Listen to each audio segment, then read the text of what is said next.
UN inspectors investigating the alleged use of chemical weapons in Syria have left Damascus. They crossed into neighboring Lebanon just hours after President Barack Obama said the U.S. was considering a limited narrow act against Syria, citing a U.S. intelligence assessment. Secretary of State John Kerry accused Syria of using chemical weapons to kill 1,429 people, including 426 children. Syria said the U.S. claim was full of lies, blaming rebels for the attacks. The UN inspectors, investigating what happened in the Damascus suburbs on 21 August, left their hotel in the Syrian capital in a convoy of vehicles on Saturday morning and later arrived in Lebanon. During their visit, they carried out 4 days of inspections. It could be 2 weeks before their final report is ready, UN Secretary-General Ban Ki-moon has told diplomats. Their departure from Syria removes both a practical and a political obstacle to the launch of American-led military action,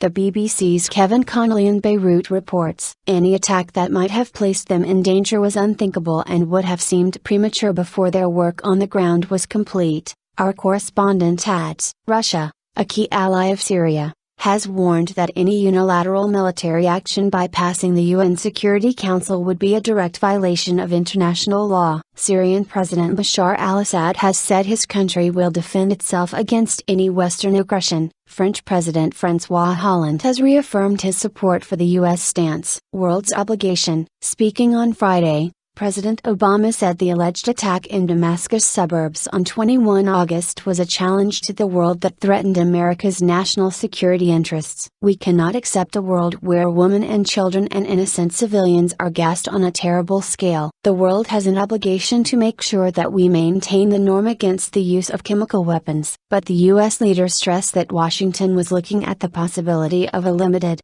narrow act, and there would be no boots on the ground or long-term campaign. Mr. Obama comments came shortly after Secretary of State John Kerry laid out a raft of what Washington said was a high-confidence intelligence assessment about the attack. The main findings of the released unclassified summary state that, the attack killed 1,429 people, including 426 children. Syrian military chemical weapons personnel were operating in the area in the 3 days before the attack. Satellite evidence shows rockets launched from government-held areas 90 minutes before first report of chemical attack. 100 videos attributed to the attack show symptoms consistent with exposure to nerve agent. Communications were intercepted involving a senior Damascus official who confirmed chemical weapons were used and was concerned about UN inspectors obtaining evidence.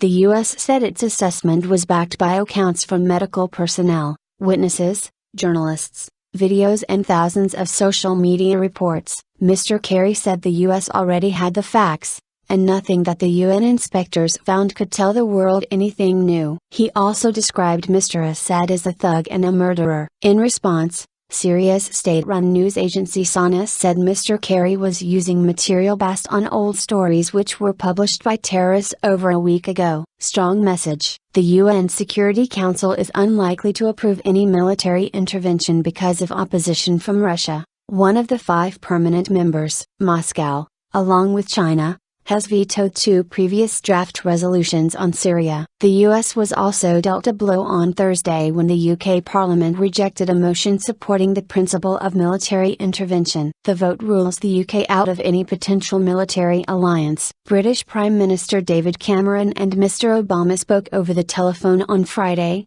agreeing to continue to cooperate on international issues. The President told Mr. Cameron he fully respected the approach taken by the UK government. US officials said they would continue to push for a coalition, and France said it was ready to take action in Syria alongside the US. Mr. Obama and French President François Hollande discussed the issue in a telephone conversation on Friday, Paris said. It said that both leaders wanted to send Damascus a strong message to condemn the alleged use of chemical weapons. Neither France nor the US needs parliamentary approval for military action. Another US ally, Turkey, called for action similar to the NATO bombing raids in the former Yugoslavia in 1999. NATO carried out 70 days of airstrikes to protect civilians from attack in Kosovo, despite not having a UN resolution. Turkish Prime Minister Recep Tayyip Erdogan also said that any military intervention should be aimed at toppling Mr. Assad. Sarin stockpile. The use of chemical weapons is banned under several treaties,